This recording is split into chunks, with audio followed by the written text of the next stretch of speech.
Vertigo Nation, welcome back to another episode, yeah. That's right, this is your host, Sean. Thank you for joining me. Coming up on this episode, we're going to be talking about what happens when you feel like a nobody going nowhere, which is kind of impossible because we're all somebody heading somewhere. But, you know, what do I know? Anyway, I guess it's time to cue the music and let your head spin. Let's go.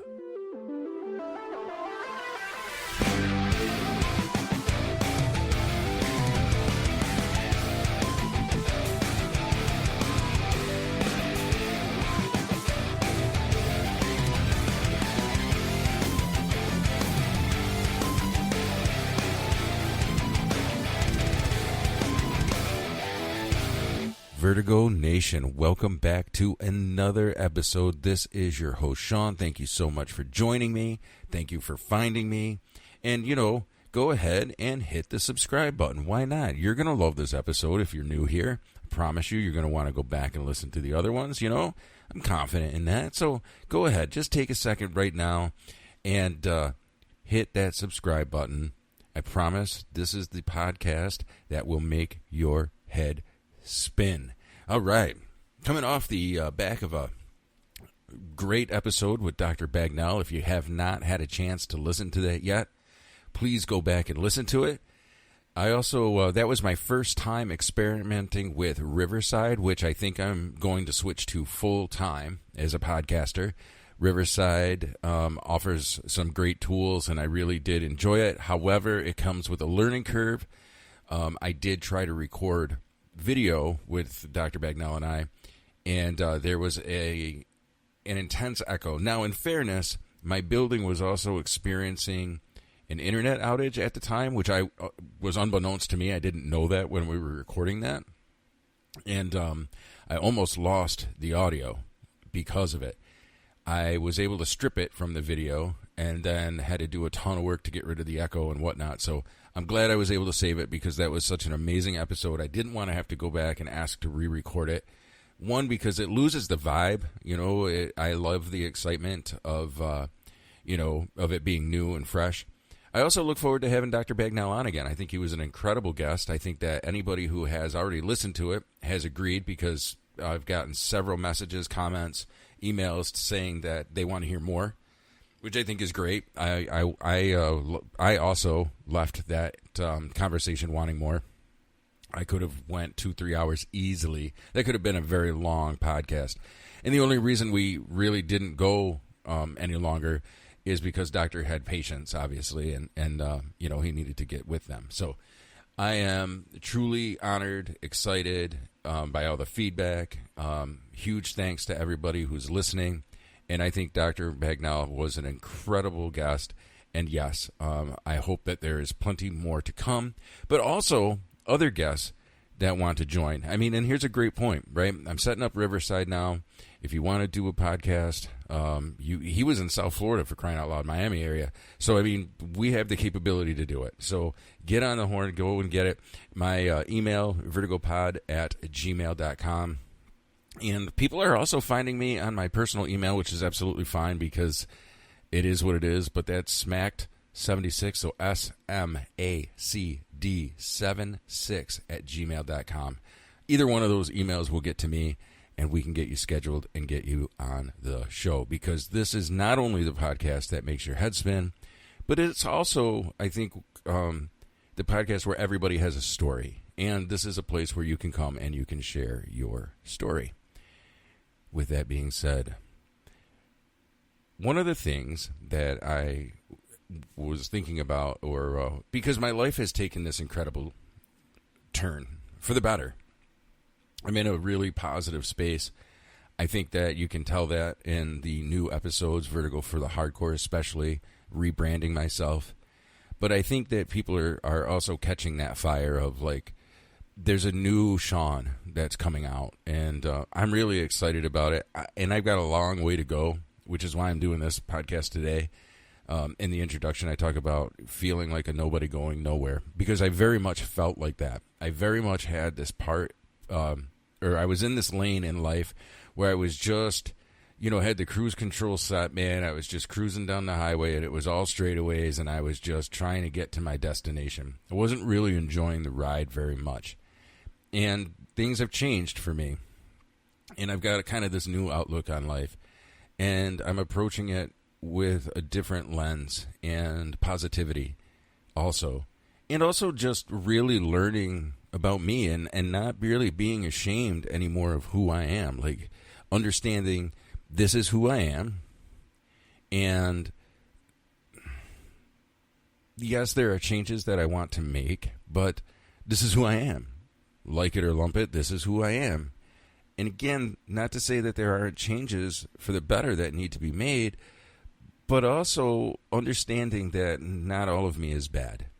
And so it's taken me a long time to get to that point. And I can freely say now, I like this version of Sean.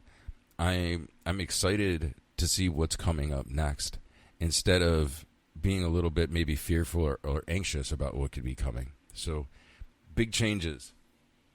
And I want to share how those changes have impacted my life. But in order to do that, I first need to go back and talk about, how I was feeling. And there was a point in my life that wasn't so long ago. It was in the pretty recent past where I really felt stuck, invisible, lost.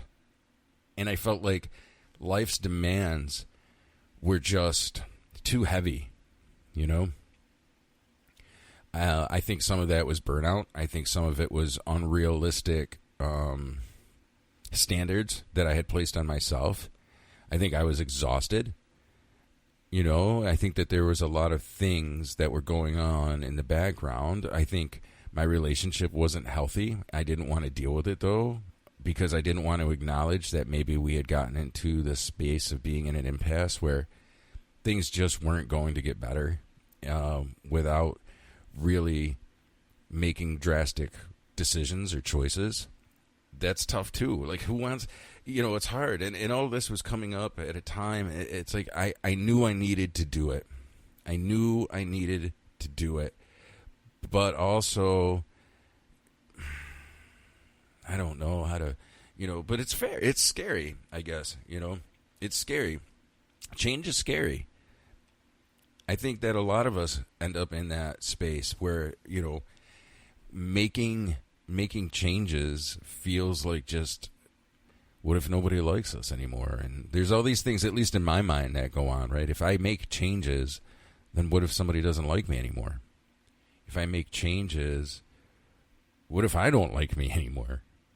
I think that there's a lot of things that come into the mind, and I think the mind is also, we're so used to being in that one groove that coming outside of that groove is really difficult. And so I wanted to talk about that. When you're feeling like a nobody going nowhere, and I joked about this in the intro, and I think that it's often true, though. We're all somebody going somewhere. We're all, sure, the autopilot might be on, but we're still going somewhere. There's still a destination.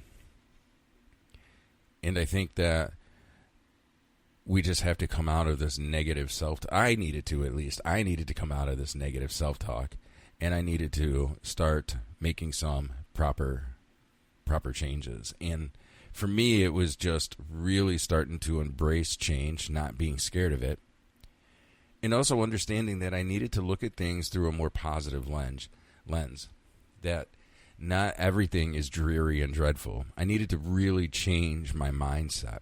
And I needed to make drastic changes to do that. I needed to make difficult decisions to do that. And there are still nights where I wonder if I made the right decisions, of course. But overall, my life is turning for the better. And there's still mourning that goes on for parts of the old life. I had to leave a 17-year relationship behind in order to make those changes for myself. That doesn't always feel so good. That doesn't always feel great, right? Knowing that I hurt somebody else, that feels selfish sometimes.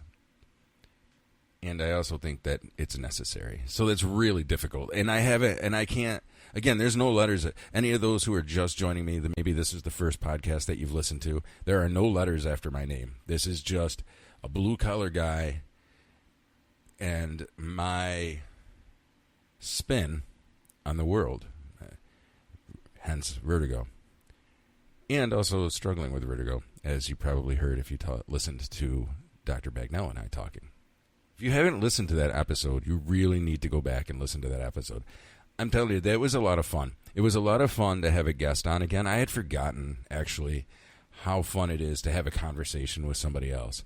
I've just been so used to doing these pods on my own and conversing with myself, which I do quite a bit. I converse with myself really all day long, every day. I've noticed that I really don't. I'm never really quiet. I'm always thinking. I'm always spinning. There's that word again. We're always spinning. World is spinning. My head is spinning. This conversation is spinning. It's vertigo, baby. That's why we're here. So let's get back on topic. I was talking about being a nobody going nowhere. Oh, coming up later in this episode, you're going to love, so stay tuned, because I'm going to be talking about what's on my playlist, and it's actually not rock or metal. You're going to want to listen to that, aren't you? Haha. So feeling like a nobody going nowhere. Yeah, I have definitely experienced that in my life. I definitely have been in a pretty dark place, and I think I existed there for a lot of years. I don't think that I existed. I know that I existed there. I'm letting everybody know that, yes, I existed in that place for a lot of years. And when I started to make the healthy choices, and when I started to really think about what I wanted for myself, and I was always I was afraid of that sounding selfish. And I really needed to think about, like, what is selfish? Because we do need to take care of ourselves. We hear that. That's not a new buzzword. That's been around for a long time. Self-care, self-care, self-care. Take self-care. I never really understood what that meant, because to me, self-care felt really selfish. And I didn't know how to strip away the feeling of selfish. What I've come to understand is that selfish thought was really just fear, I guess, of stepping out and making a choice, because for whatever reason, my brain, I didn't have the self-esteem or the confidence. And so I needed to work on those. So this has all been a work in progress, I guess, is what I'm trying to say. If you're feeling like a nobody going nowhere, where you need to start is saying, I am somebody going somewhere, because that is really the truth. We're really not going nowhere. You know what I mean by that? The philosophy, right? If you're feeling like a nobody going nowhere because you feel lost, even maybe in a crowd. You feel lost. You feel non-existent. You feel like people do not see you. Okay? You feel like a nobody. And then your life is just the same. You get up, you go to work, you come home, you go to bed, you get up, you go to work, you come home, you go to bed, you get up, you go to work, you come home, you go to bed. One more time, get up, you go to work, you go... No, never mind. I don't know where we're going there. Sean, what are you doing? I must be in a singing kind of mood today, because I even wanted to sing during the intro. What if I just sang the whole podcast? If I just was like, hey, Vertigo Nation, today's topic is... We'll turn it into a musical, That would be pretty... I wonder if there's any musical... There's got to be, right? Somebody out there has to do a musical podcast. If not, here's what I'm going to put out. If there is not a musical podcast... What do you say we do one episode of Vertigo as a musical? Who is up for that? Just one episode. We'll do it as like a rock opera, right? We'll just write it out, and we'll just have to sing it the whole time. What do you think? Any guests open for that? You want to sing a Vertigo episode with me? You want to get on Vertigo and sing a little bit? Maybe talk about this topic in a singing voice. We feel like a nobody going nowhere. I've truly lost my marbles at this point. Yeah, dude, I don't really know where you were going with this. I have completely gone off the rails and forgot what I was talking about. So I'm going to try to reel it back in. If you feel like a nobody going nowhere, start with saying this. I am somebody. Because that's important. You have to acknowledge you are somebody. We are people. We are all somebody. We are all somebody's sons, daughters, spouses, parent. We are grandparent. We are somebody. To somebody, we are. We have to first acknowledge that. I am a father. I am a grandfather. I am somebody. Those things are important. And then recognize that I need to break the unhealthy cycles in my life. If I feel like I'm going nowhere, then what is that about? I need to make those decisions. I'm a creature. I'm a preacher. No, I'm a creature. I'm not a preacher. Not a preacher. Never have I been a preacher. But I am a creature. That I know. I'm a creature in the black night. You ever hear that song? It's by Dayseeker. Anyway, I am a creature of habit. I need to force myself sometimes to break these bad habits. Now, I don't even know if they're bad habits, actually. For example, I get home from work. I take Indy for a walk. Indy's my black lab, for those listeners who aren't sure. Indy is my black lab. So I take her for a walk, come back home, I make dinner, and hit the shower. Sometimes I hit the shower first, actually. It doesn't matter. My point is, I have this bubble that I live within, right? I walk Indy, I come home, I shower, make dinner, eat, watch a little TV, go to sleep, get up, repeat. So it can be very boring. And I know that I need to force myself like Sean. I need to say this to myself. Hey, buddy, you got to live a little bit. So it's not going to kill you if you come home, take Indy for a walk, because, she's been home now 10, 12 hours by herself. So that does need to happen, okay? However, there's no problem with saying, you know what, I'm going to load up and go to the lake, and I'll eat dinner later. I mean, I get out of work way early enough to enjoy the evening. I don't allow myself to do that. For some reason, it's my own self-talk and my own self that says, you need to do ABC, 1, 2, 3, and then repeat, day after day after day. So yeah, that gets pretty fucking old, pretty fucking quick, actually. So it's me that needs to interject, and that can be really difficult. But I've come to understand that that's where it is. So if you feel like a nobody going nowhere, remind yourself that you're somebody. And where do you want to go? That's what I needed to start. What do I want to do with my life? Where do I want it to go? For me, I was really disappointed that I had let Vertigo go, because I was really enjoying doing those episodes. And so the first thing for me was to get back to doing just this. Getting back to recording episodes of Vertigo was what was important for me. So find that for yourself. What is it for you that makes you somebody? What is it for you that makes you feel like you're going somewhere? And just introducing those subtle changes are absolutely incredible. And when you start making the small choices and start making the subtle changes, it's a lot easier to start making the bigger changes. I can tell you that. Because here I am. I'm living it.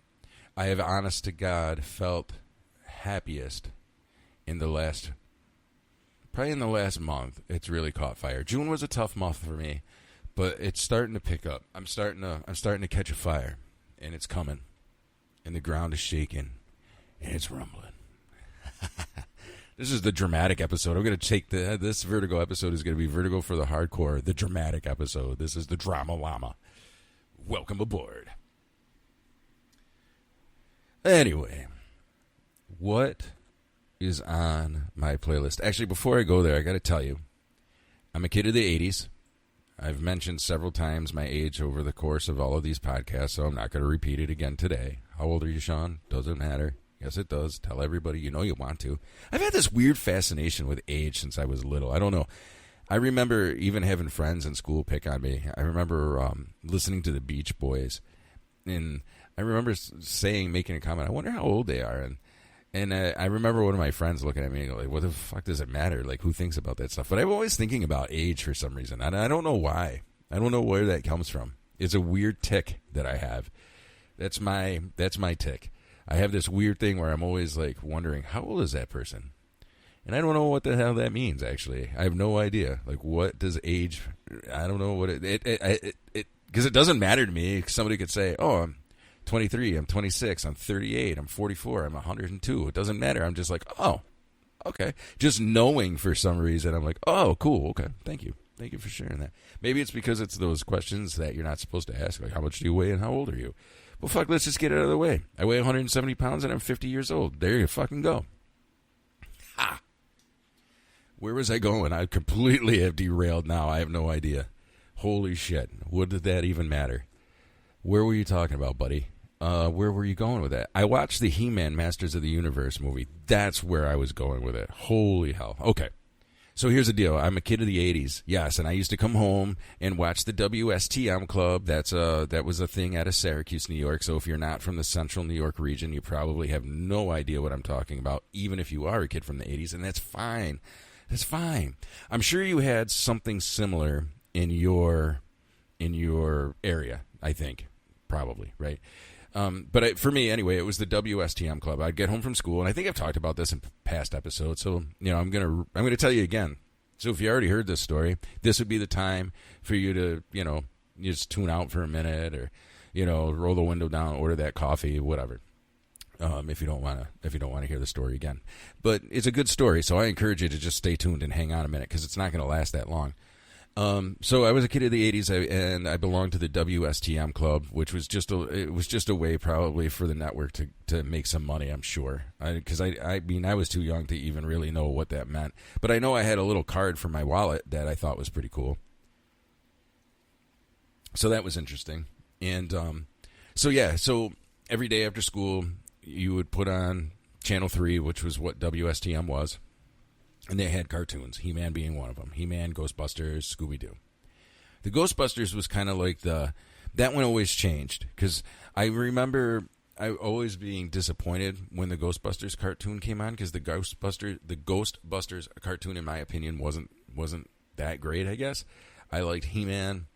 I loved Scooby-Doo. Who doesn't love Scooby-Doo? I, as an adult, still watch Scooby-Doo. I've gone back and actually watched the old Scooby-Doo movies.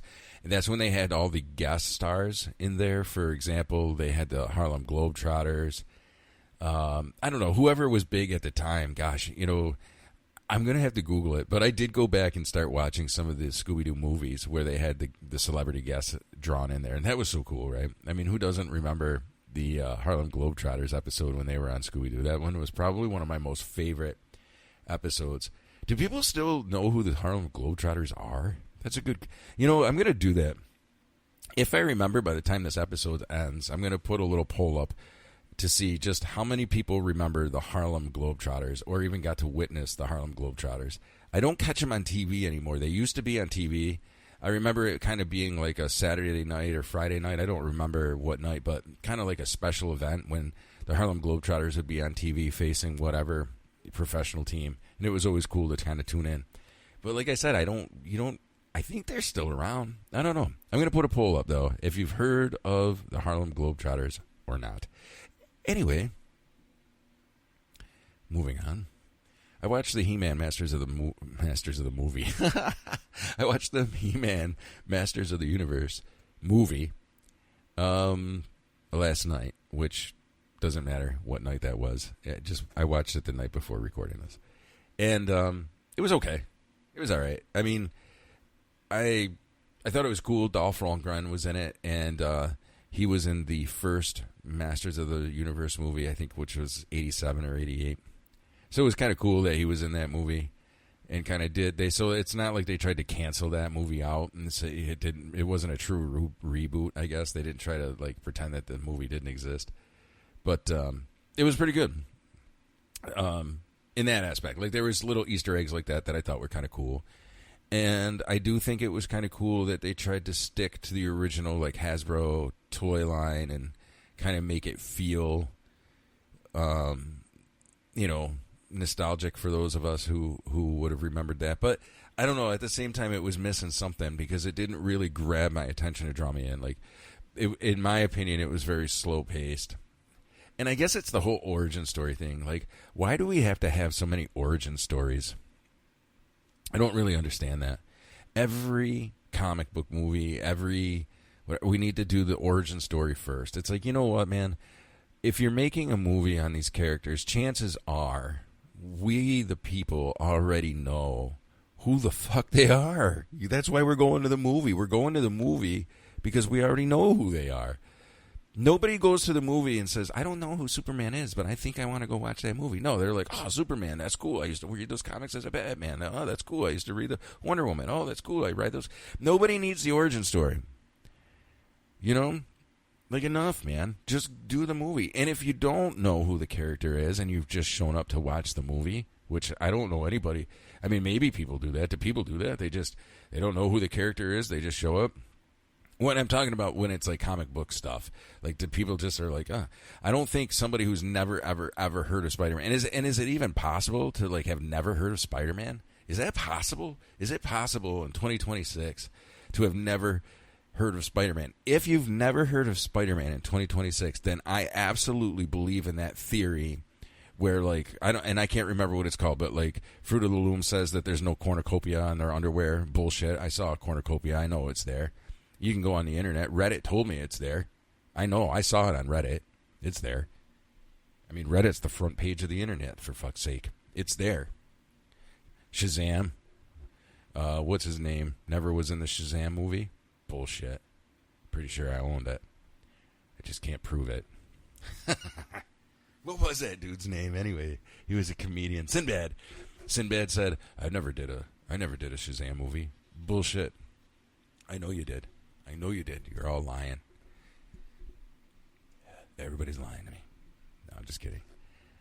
You are now witnessing the mental health breakdown on Vertigo. No, I'm just kidding. Let's get back to the episode. So I watched the He-Man of the Masters. He-Man of the... Wow. Okay, Sean. We're going to leave that right there because I'm pretty sure everybody's head is now spinning because mine is. Mine spun clear off my shoulders at this point. I watched He-Man Masters of the Universe. The movie was okay. Let's leave. Okay, mic drop, boom, done. Moving on. What's on my playlist? Bluegrass.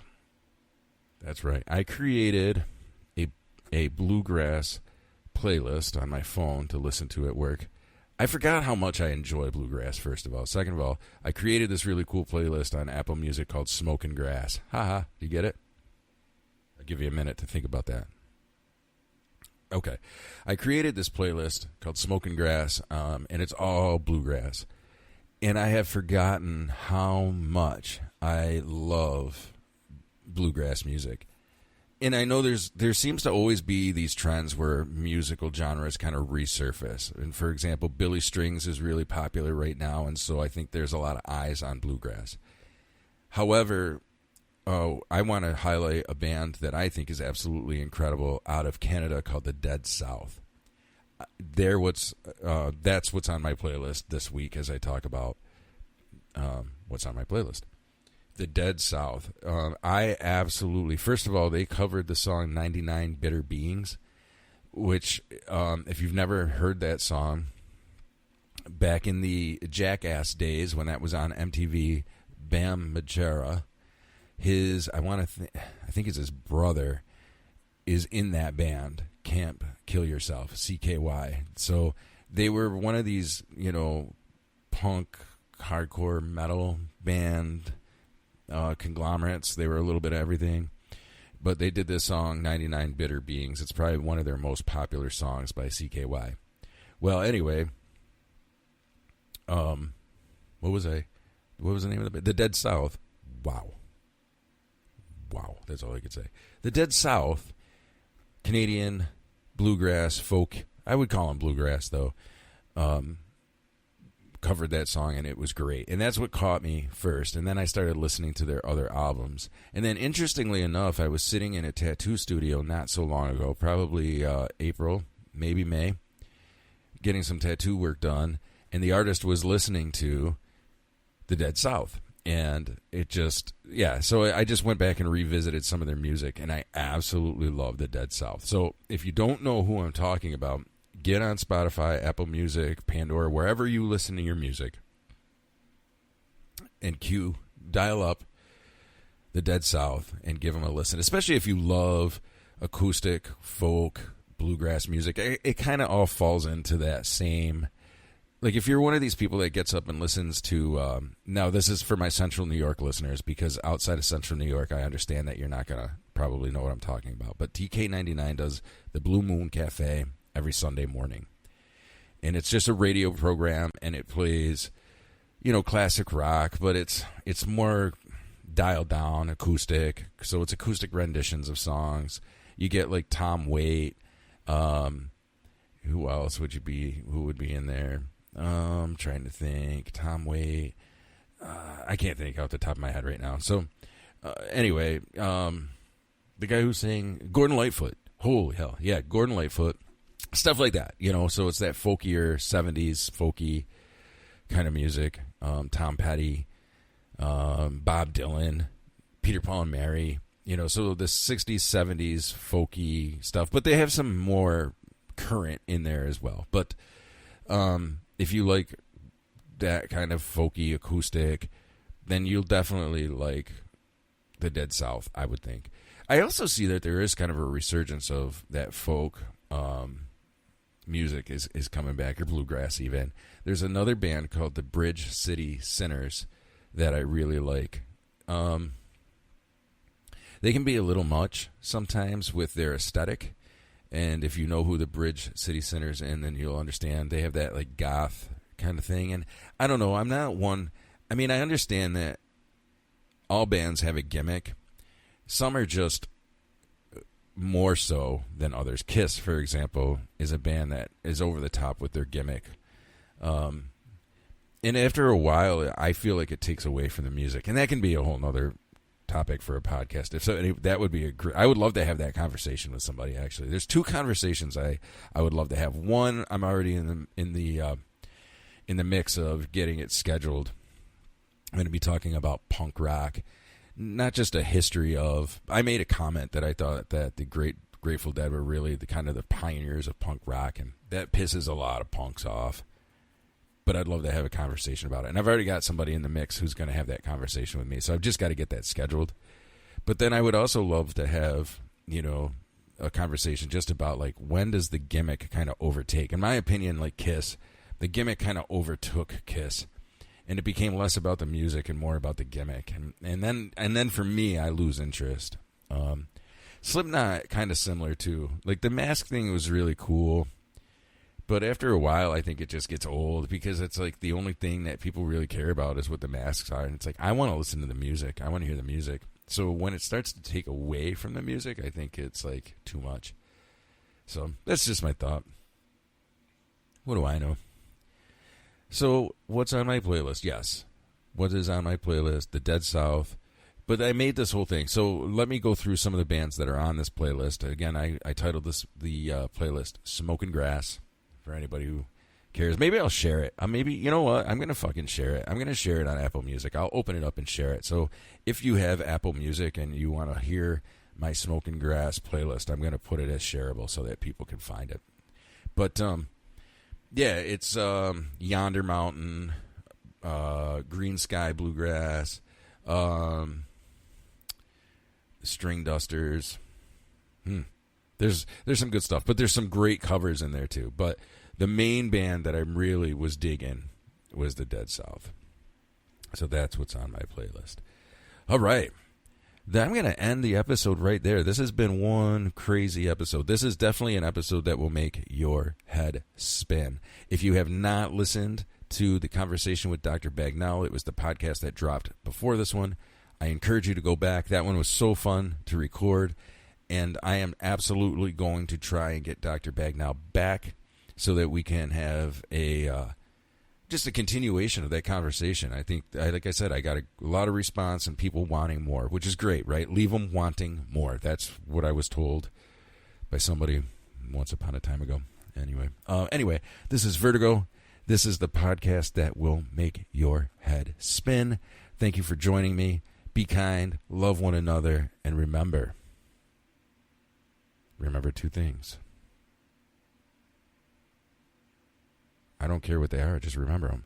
Make your head spin, ladies and gentlemen of the Vertigo Nation. Be well, be kind, love one another. Peace.